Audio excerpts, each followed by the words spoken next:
Exercise 1.2 next sum. Say true or false. First question என்னன்னா all rational numbers have an additive inverse. அதாவது எல்லா rational numbersக்கும் additive inverse இருக்கு அப்படின்னு சொல்றாங்க. இது ட்ரூவா ஃபால்ஸா அப்படின்னு கேட்டிருக்காங்க. ஃபர்ஸ்ட் அடிட்டிவ் இன்வெர்ஸ்னா என்ன? ஒரு ரேஷனல் நம்பரோட இன்னொரு ரேஷனல் நம்பரை ஆட் பண்ணும்போது நம்மளுக்கு ஆன்சர் 0 வந்துச்சுன்னா அதுதான் அடிட்டிவ் இன்வெர்ஸ். இப்போ ஏ அப்படின்ற நம்பரோட இன்னொரு ஏ அப்படின்ற நம்பரை ஆட் பண்ணும்போது ஆன்சர் 0 வந்துச்சுன்னா அதுதான் அடிட்டிவ் இன்வெர்ஸ். இப்போ ஏ அப்படின்ற நம்பரோட எதை ஆட் பண்ணால் 0 வரும்? ஸோ மைனஸ் ஏவை ஆட் பண்ணால் நம்மளுக்கு 0 வந்துருமா? So A minus A is equal to 0. இப்போ அதே மாதிரி 2 அப்படின்ற நம்பரோட எதை ஆட் பண்ணால் நம்மளுக்கு 0 வரும்? மைனஸ் 2 ஆட் பண்ணால் நம்மளுக்கு 0 வந்துருமா? அப்போ 2ஓட அடிட்டிவ் இன்வெர்ஸ் வந்து மைனஸ் 2. இங்கே ஏவோட அடிட்டிவ் இன்வெர்ஸ் மைனஸ் ஏ. இப்போ அடுத்து 0. இப்போ 0ஓட இன்னொரு 0வை ஆட் பண்ணால் நம்மளுக்கு ஆன்சர் 0 தான். ஸோ 0வும் அடிட்டிவ் இன்வெர்ஸ். அப்போ எல்லா நம்பருக்குமே நம்மளுக்கு இங்கே அடிட்டிவ் இன்வெர்ஸ் இருக்கா? ஸோ அப்போ என்ன கேட்டிருக்காங்க? கொஸ்டின் என்ன கேட்டிருக்காங்க? All rational numbers have and additive inverse இருக்குது.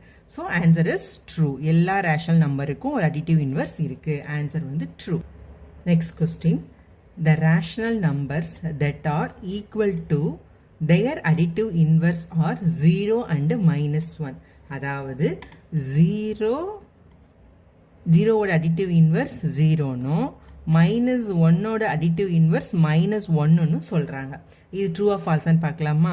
இப்போ 0 அடிட்டிவ் இன்வெர்ஸ் என்ன சொல்கிறாங்கன்னா 0. அப்போ 0 + 0 இஸ் ஈக்குவல் டு 0. அடிட்டிவ் இன்வெர்ஸாக என்ன வரும் நம்மளுக்கு? ரெண்டு நம்பரை ஆட் பண்ணும்போது நம்மளுக்கு 0 வரணும். ஸோ இந்த ஸ்டேட்மெண்ட் வந்து கரெக்டு. நெக்ஸ்ட் என்ன சொல்கிறாங்க? மைனஸ் 1ஓட அடிட்டிவ் இன்வெர்ஸ் மைனஸ் 1 அப்படின்னு சொல்கிறாங்களா? இப்போ minus 1 plus or minus minus 1. So minus 1ஐயும் ஆட் பண்ணால் நம்மளுக்கு என்ன வருது ஆன்சர்? ஸோ மைனஸ் 2ன்னு வருது. அடிட்டிவ் இன்வெர்ஸாக என்ன வரணும்? ஆன்சர் வந்து 0ன்னு வரணும். ஆனால் இங்கே என்ன வருது? மைனஸ் 2ன்னு வருது. ஸோ இந்த ஸ்டேட்மெண்ட் வந்து ராங். ஸோ கொஸ்டின் என்ன சொல்கிறாங்க? 0க்கும் மைனஸ் 1க்கும் அடிட்டிவ் இன்வெர்ஸ் 0 அண்ட் மைனஸ் 1 அப்படின்னு சொல்கிறாங்க.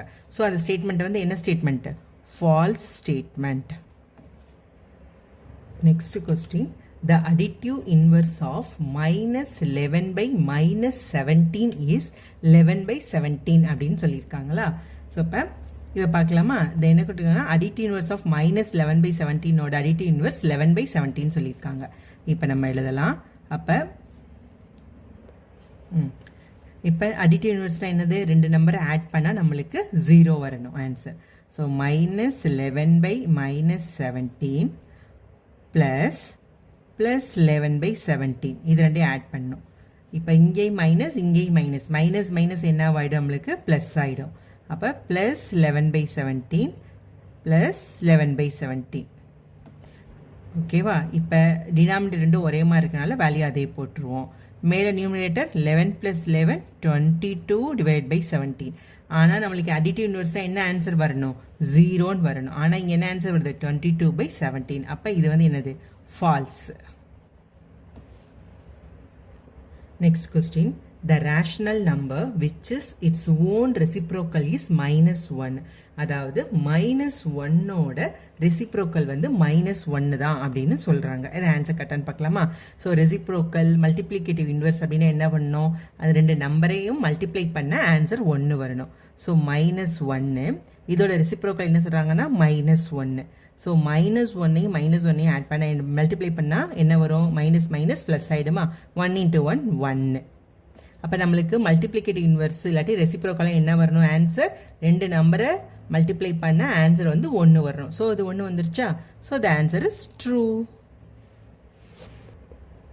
Next question, the multiplicative inverse exists for all rational numbers. எல்லா ரேஷனல் நம்பர்ஸுக்கும் மல்டிப்ளிகேட்டிவ் இன்வெர்ஸ் இருக்குது அப்படின்னு சொல்கிறாங்க. இப்போ பார்க்கலாமா? இப்போ மல்டிப்ளிகேட்டிவ் இன்வெர்ஸ்னால் ரெண்டு நம்பரை மல்டிப்ளை பண்ணும்போது 1 வரணும். ஓகே, 2 இதோட மல்டிப்ளிகேட்டிவ் இன்வெர்ஸ் வந்து 1/2. ஸோ 2ஐயும் மல்டிப்ளை பண்ணும்போது ஆன்சர் 1. மைனஸ் 7 இதோட மல்டிப்ளிகேட்டிவ் இன்வெர்ஸ் மைனஸ் 1/7. இந்த 7 டிவைட் பண்ணிடலாம். மைனஸ் சேர்ந்து ப்ளஸ் ஆகிடும். ஸோ 1 ஆன்சர் வந்து 1 இருக்கா? இப்போ 0 இப்போ ஜீரோவை எந்த நம்பரால் மல்டிப்ளை பண்ணினாலும் நம்மளுக்கு என்ன ஆன்சர் வரும்னா 0 தான். ஸோ அப்போ ஜீரோவுக்கு மல்டிப்ளிகேட்டிவ் இன்வர்ஸ் இருக்கானா இல்லை. ஏன்னா மல்டிப்ளிகேட்டிவ் இன்வர்ஸ்னால் என்ன வரணும்னா 2 நம்பரை மல்டிப்ளை பண்ணும்போது 1 வரணும். ஆனால் 0 வச்சு மல்டிப்ளை பண்ணும்போது நம்மளுக்கு 0 தான் ஆன்சர் வரும். ஸோ கொஸ்டின் என்ன கேட்டிருக்காங்க, the multiplicative inverse exist for all rational நம்பர்னு சொல்லியிருக்காங்க. ஸோ இது வந்து என்னது ஃபால்ஸ் ஸ்டேட்மெண்ட். ஏன்னா நம்மளுக்கு 0க்கு மல்டிப்ளிகேட்டிவ் இன்வர்ஸ் கிடையாது. ஓகே, நெக்ஸ்ட் கொஸ்டின், ஃபைண்ட் தி சம். 7/5 + 3/5 இது ரெண்டையும் வந்து ஆட் பண்ண சொல்கிறாங்களா. இப்போ டினாமினேட்டர் ரெண்டுலேயுமே வந்து ஒரே வேல்யூ அப்படின்றனால நம்ம எல்சிஎம் எடுக்கணுன்ற அவசியம் கிடையாது. ஸோ டினாமினேட்டர் வந்து 5 தான்.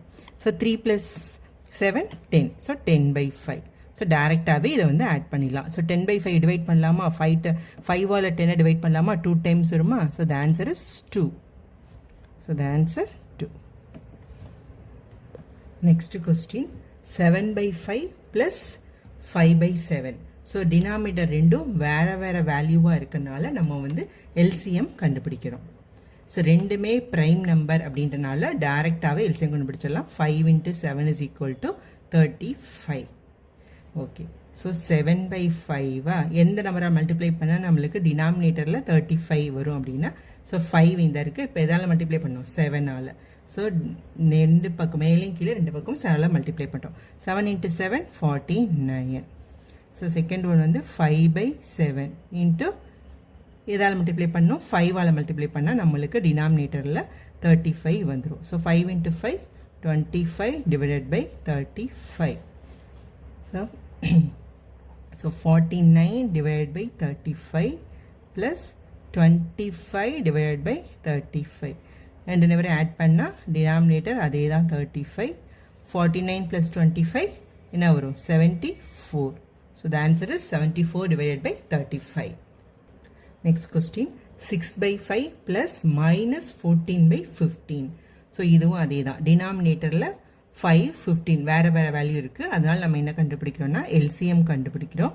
5க்கும் 15க்கும் நம்ம எல்சிஎம் கண்டுபிடிக்கலாம். ஸோ 5ஆல் டிவைட் பண்ணலாமா, இது 1 டைம், இது 3 டைம்ஸ். அகெயின் 3ஆல் டிவைட் பண்ணால் இது 1 டைம் 1 டைம். அப்போ 5 × 3 = 15 தான் நம்மளுக்கு எல்சிஎம். ஓகே, இப்போ 6/5 5 வந்து 3ஆல் மல்டிப்ளை பண்ணால் நம்மளுக்கு 15 வந்துடும். ஸோ ரெண்டு பக்கமும் 3ஆல் மல்டிப்ளை பண்ணிக்கிறோம். 6 × 3 18 / 15. நெக்ஸ்ட் -14 / 15. இதுவும் 50, எல்சிஎம்மும் 15 தான். அதை எதாலையும் மல்டிப்ளை பண்ணுற அவசியம் இல்லை. வேணா 1ஆல் மல்டிப்ளை பண்ணாலும் அதே தான். ஸோ -14 / 15.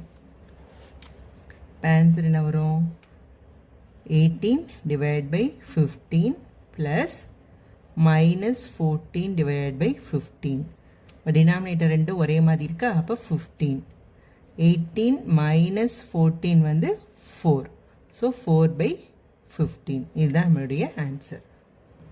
Next question, -4 2/3 + 7 5/12. ஸோ இது வந்து ஃபஸ்ட்டு மிக்ஸ்டு ஃப்ராக்ஷனாக இருக்குது. இதை வந்து நம்ம நார்மல் ஃப்ராக்ஷனுக்கு இப்போ மாற்றிக்கலாம். ஸோ -4 2/3 அப்படின்றது எப்படி ஆகும்னா, 4 × 3 12, 12 + 2 14. ஸோ -14 / 3. நெக்ஸ்ட் வந்து 7 5/12. 12 × 7 84. 84 + 5 89. ஸோ 89 / 12. இப்போ அகெயின் வந்து நம்ம வந்து கீழே டினாமினேட்டரில் 3யும் 12ம் இருக்குது. எல்சிஎம் எடுக்கலாம். எல்சிஎம் வந்து 3க்கும் 12க்கும் எல்சிஎம் 12 தான் வரும். ஸோ 1 இது 4 டைம்ஸ். அகெயின் 4ஆல் 1 1. ஸோ 3 × 4 12. ஸோ எல்சிஎம் வந்து நம்மளுக்கு வந்து 12. இப்போ -14/3 வந்து 4ஆல் மல்டிப்ளை பண்ணால் 12 வந்துருமா டினாமினேட்டரில், divide by 4 4. So -14 × 4 -56 divide by 12. Next 89 divide by 12 வந்து அதே தான். அப்போ ரெண்டு ஆட் பண்ணணும். -56 divide by 12 + 89 divide by 12. Denominator அதே தான் 12. 89 - 56. ஆன்சர் என்ன வரும், 33. என்ன போட்டு பார்த்துக்கோங்க. 89 56 9 3 83. ஓகேவா? இப்போ இதை வந்து நம்மளால் எந்த நம்பரால் டிவைட் பண்ண முடியும்னா இந்த 33யும் 12 வந்து 3ஆல் டிவைட் பண்ணலாமா? ஸோ 11 டைம்ஸ், இது வந்து 4 டைம்ஸ். அப்போ ஆன்சர் 11 டிவைடட் பை 4. ஆனால் கொஸ்டின் நம்மளுக்கு என்ன கொடுத்துருக்காங்க? மிக்ஸ்டு ஃப்ராக்ஷனில் கொடுத்துருக்காங்க. நம்ம ஆன்சரையும் எதில் எழுதணும்னா மிக்ஸ்டு ஃப்ராக்ஷனில் தான் எழுதணும். ஸோ 11/4 அப்படின்றத எப்படி எழுதலாம்? 11 வந்து 4ஆல் டிவைட் பண்ணி பார்க்கலாம். ஸோ 11 4ஆல் டிவைட் பண்ணோன்னா 2 டைம்ஸ் 8, பேலன்ஸ் வந்து 3. அப்போ 2 3/4 இதுதான் இதோட ஆன்சர்.